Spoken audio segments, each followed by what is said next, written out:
Hello, hello, hello, it's Knits for Sanity and welcome to my channel. Today, I just have a little show and tell for you. Just a few different things, random little things that I thought, let's just group them together into a quick little video so I can get through a number of things with you all at once. So the first is I did an unboxing a couple of weeks ago for FG Normal. And this was one of the kits that I got from that order that I had placed. And I had ordered a couple of these. If you remember, this was the one that came with some lights that I still am not 100% sure what you are supposed to do with those lights. You can go back and check out the video if you want. I got a ton of things for, I think it was $85 is what I finally determined in the end. One of the more expensive items out of that was this little hang. I don't know if you want to like call this like a light catcher or maybe like a door hanging ornament.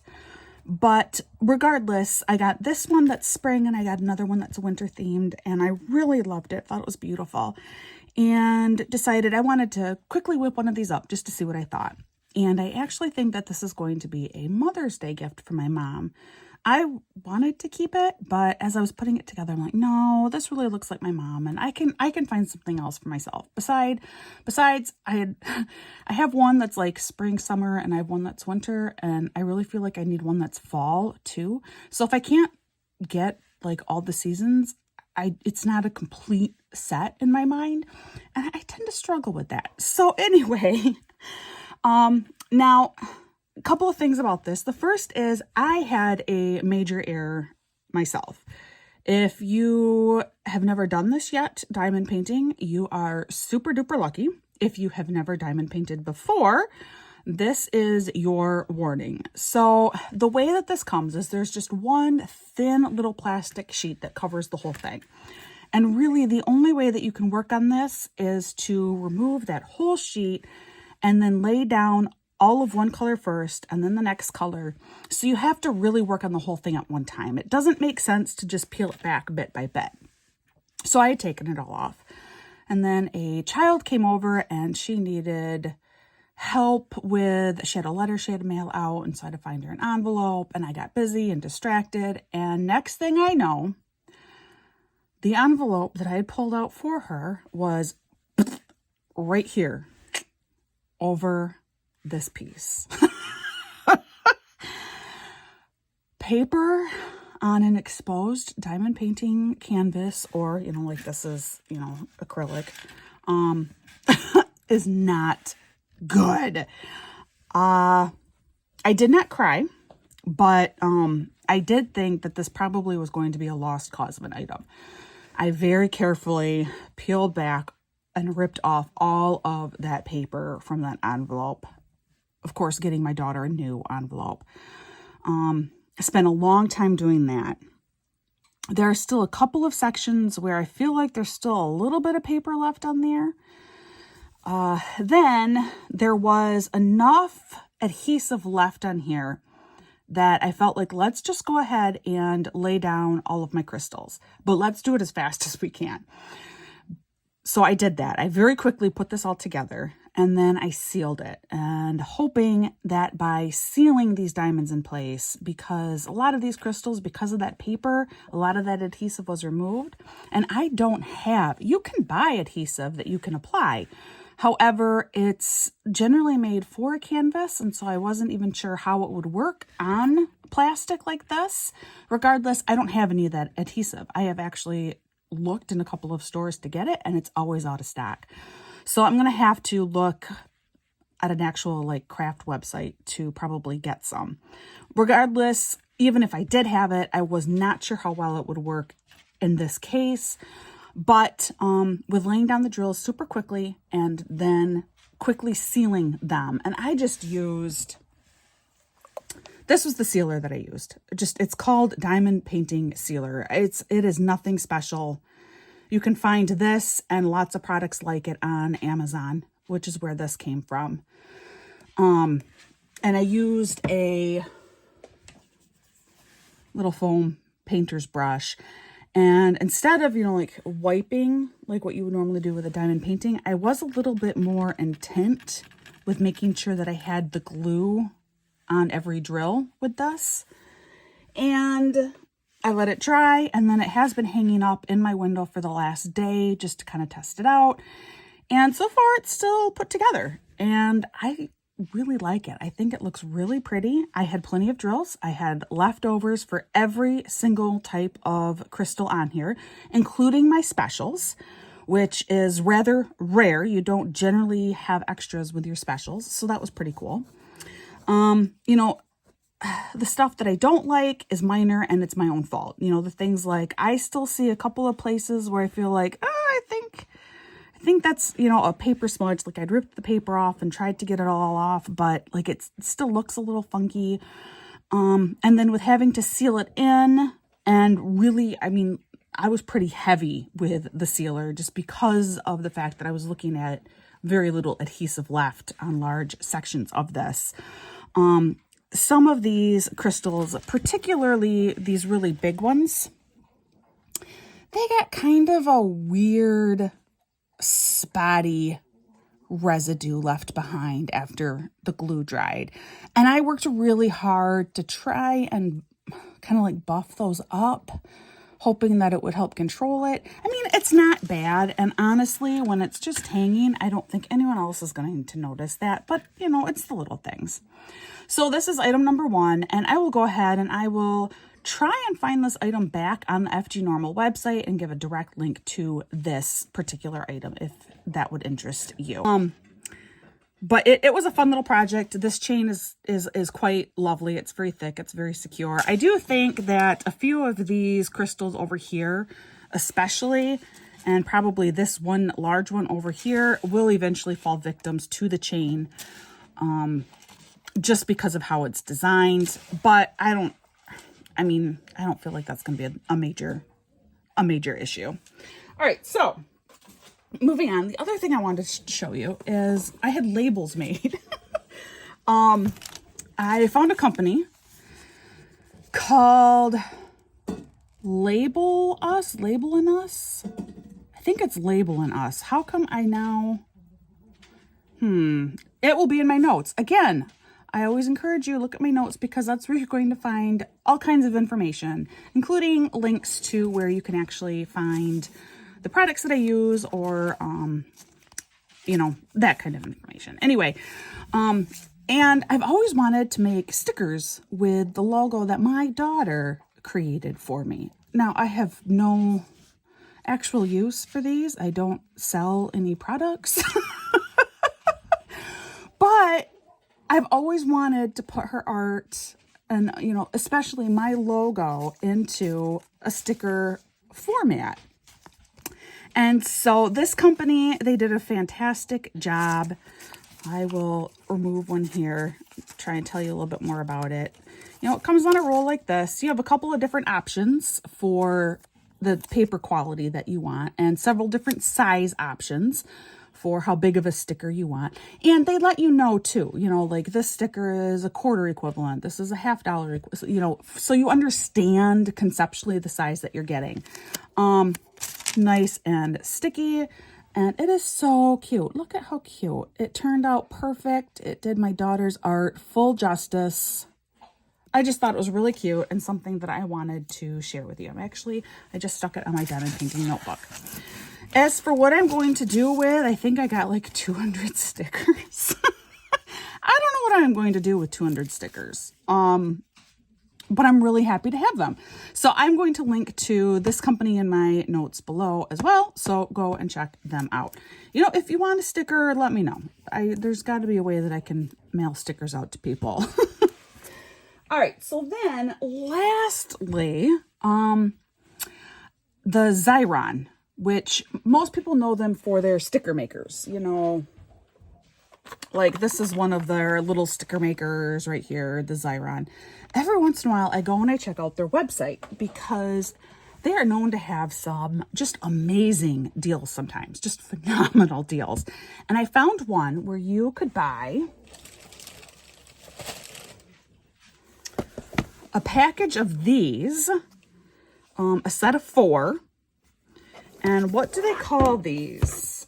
I don't even know what they call them. Like small storage boxes, maybe, is what this name is. Small storage box, something like that. But you could get a pack of 4, and I don't remember what the price was anymore, to be honest with you, but it was super affordable. I didn't particularly love this print, but the price was so good.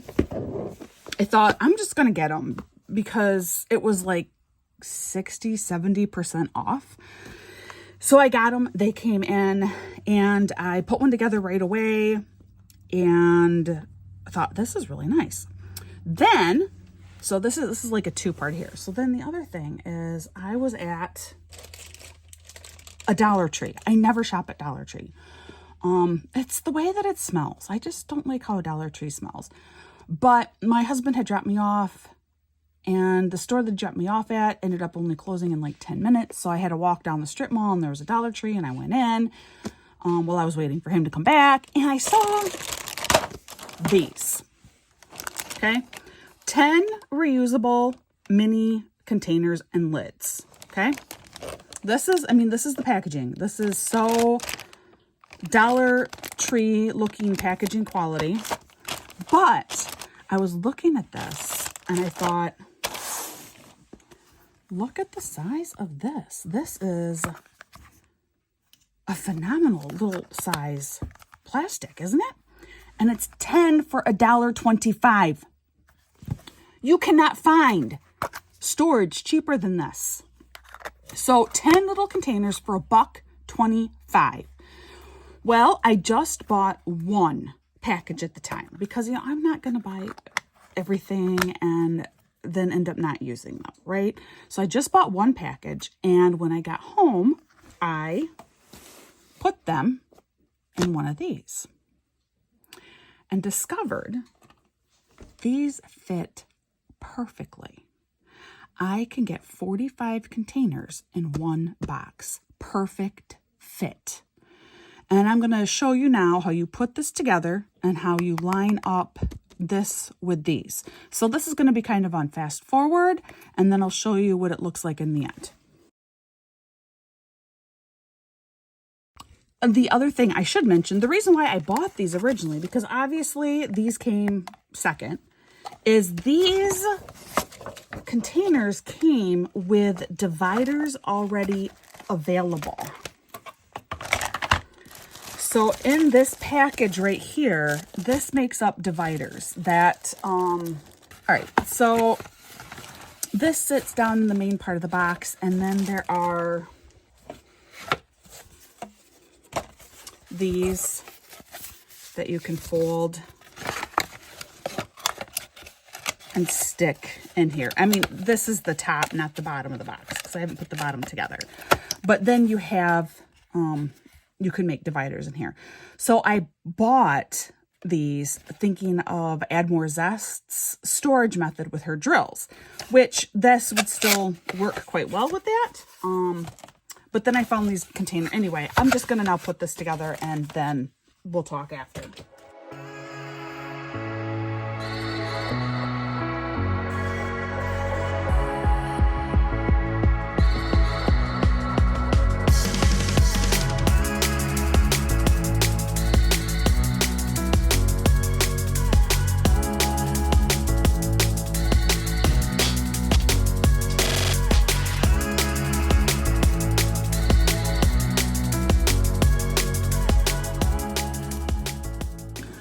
Okay, so my whole screen is filled with this box. I'm having filming issues today. I'm not sure what the deal is. But on the inside, I have 45 perfectly fitted little plastic containers in here. Now, you're probably thinking, what exactly are you thinking here, Knits for Sanity? Obviously, this is not like super efficient storing, and you can fit a lot of drills in one of these little containers. What my thought is I use square resin drills the most. And I now have 180 little containers in 4 boxes. And I will use this for my square resin storage, for my square resin drills. A couple things that unfortunately I have to tell you about. The first is to find these boxes. They are indeed still available. However, not the clearance boxes anymore, like what I got. So I will link you to their site and to this product. It just won't be this product, and it's not the same super deal anymore, but I can still get you to the same product, just a different pattern. Second, these little containers. So after I bought that one night and realized these are amazing, I looked around online. Turns out they are a Dollar Tree exclusive. You can only get them from Dollar Tree. You can order on their website and get them. However, this has a counterpart piece that comes in a round container. So these are sold as both rectangular size and round size. I had briefly debated with the idea of going ahead and ordering online when I found out that these can be very difficult to find. As it turns out, everybody wants these little containers. I mean, why wouldn't you? 10 of them for $1.25? Yeah, everyone's going to want these little containers. So they can be extremely difficult to find. But I decided in the end, I don't want round. I mean, I had played around with the idea of, well, maybe I could do my round resin drills in the round containers and my squares and the rectangles. But the round containers just, they don't fit conveniently anywhere because of the size. You know, you'd have a lot of wasted space in a box like this. And it wasn't feasible. So that meant I had to start going on a Dollar Tree hunt. And after doing a couple Dollar Trees and 3 different shopping trips, yesterday I finally struck gold and I got 11 more packages, which was the number I needed to be able to complete and fill all 4 of my boxes. I was thrilled. I will try and find this on the Dollar Tree website so you can at least kind of see and get an idea of what I'm talking about. Otherwise, you're going to have to just pop into Dollar Trees and hope that you can find them if this is something that you're after. Oh, no! You know what I just did? This is my trash drill container, and it's stuck to this lid, and so all of my trash drills just went flying everywhere. Oh, on the floor. Oh, that is a bummer. And on that note, that's just me. That's just, you know, my life of chaos here. All right, so that is my little show and tell for today. I hope that wasn't too boring. It was just a few different things that I either wanted to share with you, give you an idea of what a completed object looks like, or a different storage idea. And I will come back, you know, after I have gone through all of my square resin drills and have now concluded, you know, this whole storage process. All right, like I always say, please practice kindness. You never know what anyone is going through. And I hope that you are having an absolutely wonderful day, and I will see you again real soon.